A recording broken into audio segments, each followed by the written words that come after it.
Hi everyone, welcome back to the channel. So friend, in this video we will learn how to solve passage.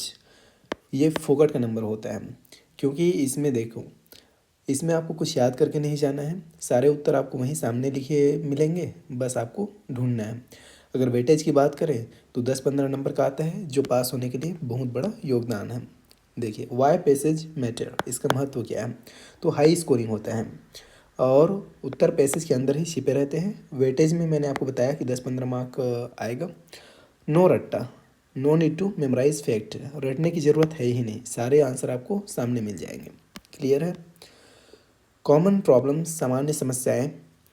Time management, taking too much time to read, पढ़ने में बहुत समय लगाना, इन गलतियों से आपको बचना है।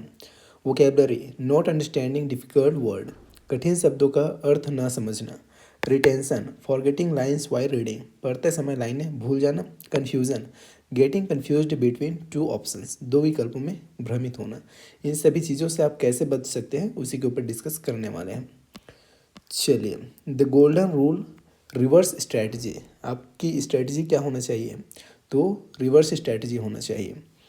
Do not read the passage first, इस बात को आप लोग याद रखेंगे, पहले आपको पैसेज पढ़ते नहीं बैठना है। ठीक है, सबसे पहले पैसेज गद्यांश ना पढ़े, इस बात को आपको याद रखना है। रॉन्ग तरीका क्या है?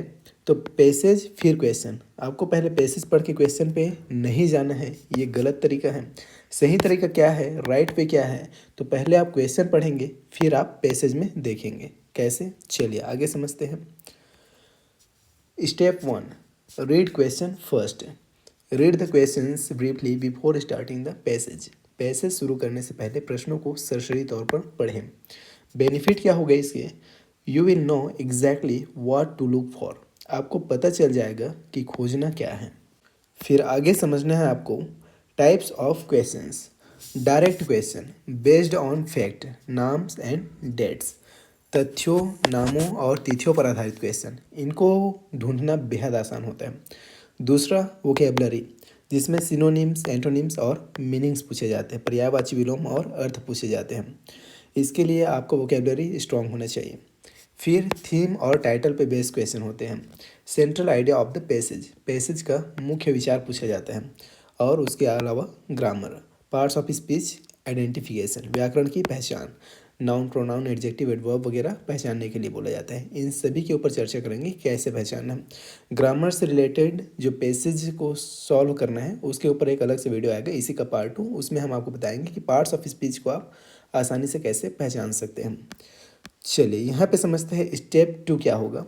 आइडेंटिफाई कीवर्ड्स, कुंजी शब्द, कीवर्ड्स की पहचान। While reading questions, pick important words, प्रश्न पढ़ते समय महत्वपूर्ण शब्दों को चुनें, हाईलाइट करके रखें। जैसे क्वेश्चन है, वेयर डिड महात्मा गांधी गो इन 1915। अब यहाँ पे कीवर्ड क्या है? महात्मा गांधी नाम है और 1915 क्या है? ईयर है। ये दोनों आपको कहाँ ढूंढना है? पैसेज में ढूंढना है, जो कि बेहद आसान होगा ढूंढना। फिर आगे आपको ध्यान रखना है स्कैनिंग टेक्निक, आपको स्कैन करते चलना है।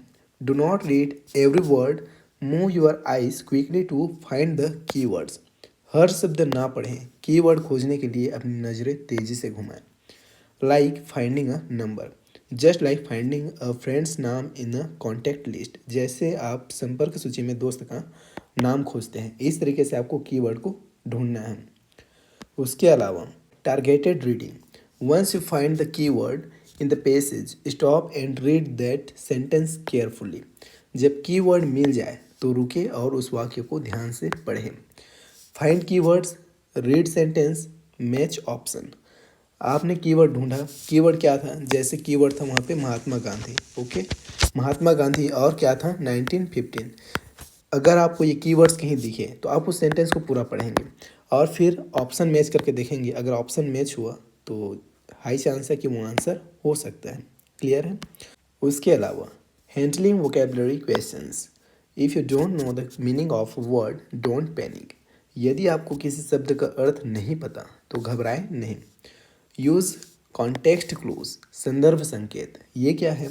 तो देखिए, read the line before and after the word to gauge the feeling, शब्द के आगे और पीछे की लाइन पढ़कर भाव का अनुमान लगाएं। इज द सेंटेंस पॉजिटिव और निगेटिव। आपको ये अनुमान लगाना है कि सेंटेंस पॉजिटिव है कि निगेटिव है, अच्छी हो रही है कोई काम कि बुरी हो रही है कोई काम, ये आपको समझना है। जैसे कि एग्जांपल देता हूँ, राजा आदेश न मानने पर फ्यूरियस हो गया। क्या हो गया, मैंने एक शब्द बोला यहाँ पे, राजा आदेश न मानने पर क्या हो गया, फ्यूरियस हो गया। क्लियर है। अब देखो, यहाँ आदेश नहीं माना मतलब बुरी बात है, निगेटिव है, तो राजा खुश होगा क्या, खुश तो नहीं होगा। इसका मतलब फ्यूरियस का मतलब क्या होना चाहिए, बहुत गुस्सा होना चाहिए। इसका मतलब क्या होना चाहिए, बहुत गुस्सा होना चाहिए। तो इस तरीके से आपको सेंटेंस का फीलिंग, सेंटेंस का मतलब, सेंटेंस का अर्थ समझने का प्रयास करना है। उसके बेसिस पर आपसे जो ग्रामर पूछा गया है उसका मतलब, उसका अर्थ, उसका मीनिंग आप आसानी से बता पाएंगे। क्लियर है। उसके अलावा देखिए, vocabulary example, sentence the king was furious when his command was disobeyed. Logic क्या है, कमांड डिसऑबेड, आदेश नहीं माना, bad thing, king's reaction must be negative, angry, नाराज होना। तो furious likely means very angry, इसका मतलब क्या होगा, वेरी एंग्री। क्लियर है, यही चीज़ मैं अभी आपको बता रहा था। उसके अलावा आपको समझना है finding main idea title, where to look, कहाँ देखना है आपको। तो फर्स्ट पैराग्राफ आपको देखना है, यूजुअली इंट्रोड्यूसेस द टॉपिक, जो टॉपिक को इंट्रोड्यूस करते हैं, टॉपिक का परिचय कराते हैं। एंड लास्ट पैराग्राफ देखना है आपको, कंक्लूड द थॉट, जो भी विचार है, जो भी थॉट है उसको क्या करते हैं, कंक्लूड करते हैं। अगला आपको देखना है repetitive words, words used many times, ऐसे वर्ड्स जो बार बार आ रहे हैं उस पैसेज में। इसका एक एग्जांपल से समझिए, टाइटल का एग्जांपल यहाँ पे टेक्स्ट है, trees provide oxygen, trees gives us shade, we get fruits from trees, saving trees is saving life. अब यहाँ पे रिपीटेटिव वर्ड्स क्या है, ट्रीज। थीम क्या हो सकता है, तो benefit and importance of trees. क्या हो सकता है, बेनिफिट्स ऑफ ट्रीज या importance of trees. Best title क्या होगा, तो इम्पोर्टेंस ऑफ ट्रीज, क्योंकि इम्पोर्टेंस ऑफ ट्रीज के अंदर बेनिफिट्स भी आ गए। तो इस तरीके से आपको टाइटल तक पहुंचना है। क्लियर है। उसके अलावा tricky questions, not true, be careful with words like not, incorrect, except. जिस किसी भी क्वेश्चन में आपको नॉट, इनकरेक्ट या एक्सेप्ट दिखता है, पैसेज बस में नहीं, आपको अगर ऐसे वर्ड्स पेडागॉजी के क्वेश्चन में दिखता है तो भी आपको केयरफुल हो जाना है। नॉट, इनकरेक्ट, एक्सेप्ट जैसे शब्दों से सावधान रहें। जैसे ये शब्द दिखे आपको सिंपली वहाँ पे ऐसे अंडरलाइन कर लेना है। ठीक है। स्ट्रेटजी क्या होगा ऐसे क्वेश्चन को सॉल्व करने का, this means 3 options are correct found in passage and 1 is wrong, you have to find the wrong one. जहाँ पे जिस क्वेश्चन में आपको नॉट, इनकरेक्ट, एक्सेप्ट पूछा गया है, वहाँ पे आपको कहाँ जाना है, तो आपको रॉन्ग वाले ऑप्शन पे जाना है, वहीं उसका राइट आंसर होगा। क्लियर है। इसका मतलब है कि 3 विकल्प सही हैं, एक गलत है, आपको क्या चुनना है, गलत चुनना है। समझ में आया, आसान है। उसके अलावा आपको क्या याद रखना है, तो एक तरीका जिसे बोला जाता है एलिमिनेशन मेथड, हटाने की विधि।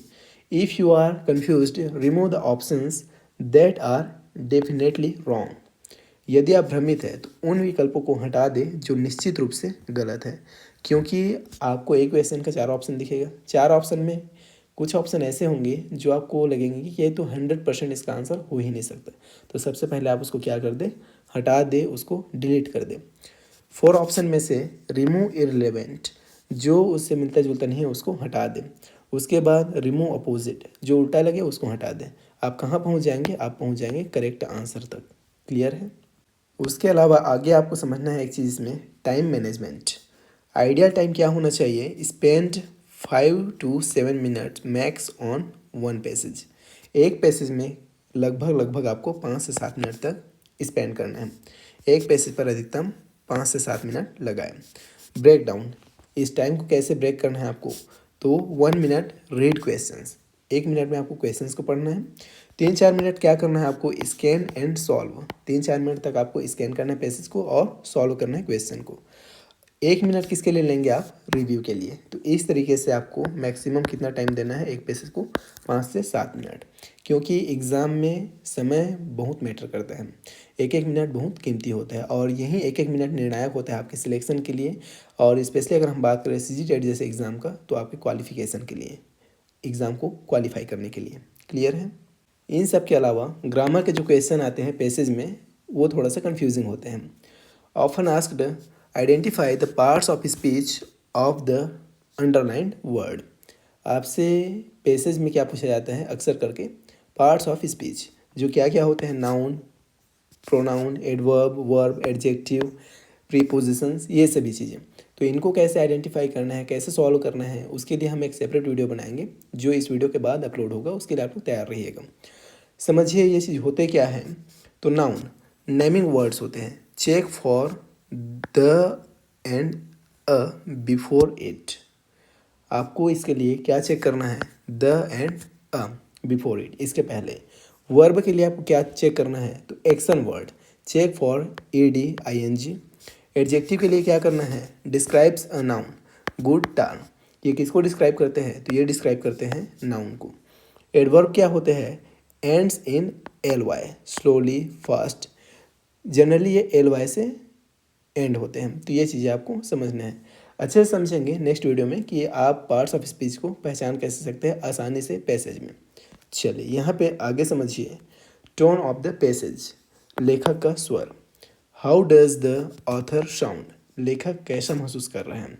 Positive, praising, negative, complaining, neutral क्या है? फैक्चुअल। अब यहाँ पे ऐसा कहने का मतलब क्या हुआ उसे समझो। देखो, पॉजिटिव निगेटिव का मतलब क्या है? अगर तारीफ कर रहा है किसी चीज़ का तो प्रेजिंग पॉजिटिव है, अगर शिकायत कर रहा है तो निगेटिव कंप्लेनिंग, और बस जानकारी दे रहा है तो क्या है? Neutral factual. तो मेनली ये 3 चीज़ें आपको देखने को मिलेगा पैसेज में। चलिए एक छोटा सा एग्जांपल आपको दिखा देता हूँ। ये एक पैसेज है आपके सामने। अब नेक्स्ट स्लाइड में क्या है? Let's solve question. अगले स्लाइड में इसका क्वेश्चन, हम सीधा क्वेश्चन पे आ जाते हैं। What did the dove drop into the water? अब यहाँ पे कीवर्ड क्या है? तो dove और drop। तो आपको dove और drop देखना है पैसेज में। कहाँ पे आपको दिख रहा है तो आप ऐसे देखते चलेंगे। बस आपको ऐसे स्कैन करना है। कहीं पे आपको dove और drop दिखे तो आपको वहाँ पे रुक जाना है। कहीं पे दिखा क्या? तो यहाँ पे देखिए dove दिखा। अब अ dove sitting on a nearby tree saw this। उसके अलावा क्या है? The dove quickly plucked a leaf and dropped it into the water near the ant. हमने इतना पढ़ा, बाकी पढ़ने का हमें ज़रूरत नहीं है। स्कैन टेक्स्ट क्या है? हमने क्या स्कैन किया? Dove quickly plucked a leaf and dropped it. तो आंसर यहाँ पे क्या आया? अ लीफ आया, जो हमने यहीं पे पढ़ा था। Dove sitting on a nearby tree, the dove quickly plucked a leaf, ये रहा इसका आंसर। तो इस तरीके से आप आसानी से कीवर्ड्स के थ्रू आंसर तक पहुंच सकते हैं। इधर क्या लिखा है इन सब चीज़ों से हमें मतलब ही नहीं है। क्लियर है? उसके अलावा दूसरा क्वेश्चन है थिंकिंग क्वेश्चन, जिसमें आपको सोचना पड़े। Why did the dove drop the leaf, इसका मतलब क्या हुआ? देखिए अब यहाँ पे डव ड्रॉप द लीफ, आपको अगेन वही चीज़ देखना है। तो कॉन्टेक्स्ट क्या है इसका? The ant fell into the water, the dove saw this. Logic क्या है? To save the ant from drowning, मतलब उसको डूबने से बचाना। आंसर क्या होगा? To help save the ant. अब ये चीज़ आपको पैसेज में कहाँ दिखेगा तो उसको मैं आपको दिखा देता हूँ। यहाँ पे देखिए क्या है। While climbing she slipped and fell into the water, a dove sitting on nearby the tree saw this. उसने उसे देखा। किस पर्पज से? तो बचाने के पर्पज से। तो राइट आंसर क्या हो जाएगा? Save the ant to help. Summary checklist है जो आपको याद रखना है। आपको क्या करना है? पहले रीड क्वेश्चन फर्स्ट, किसी पैसेज का आपको क्वेश्चन को पहले पढ़ना है। फाइंड कीवर्ड्स, आपको कीवर्ड्स को ढूंढना है। स्कैन, डोंट रीड ऑल, आपको सिर्फ स्कैन करना है, सभी पैसेज को पढ़ते नहीं बैठना है। यूज़ एलिमिनेशन मेथड, आपको एलिमिनेशन मेथड का इस्तेमाल करना है। Check context for vocab, vocab के लिए आपको संदर्भ को चेक करना है। कीप ट्रैक ऑफ टाइम, आपको टाइम के हिसाब से पैसेज को सॉल्व करना है। आपको एक पैसेज को 5 से 7 मिनट का टाइम देना है, उससे ज़्यादा टाइम नहीं देना है। क्लियर है? इस तरीके से आप पैसेज को सॉल्व कर सकते हैं। बाकी नेक्स्ट वीडियो में हम समझेंगे कि how to find parts of speech in passage. Passage में आप पार्ट्स ऑफ स्पीच को फाइंड कैसे कर सकते हैं, आसानी से उसे पहचान कैसे सकते हैं, क्योंकि हर एक पैसेज से संबंधित क्वेश्चन आता है जिसमें पूछा जाता है कि पार्ट्स ऑफ स्पीच कौन सा होगा।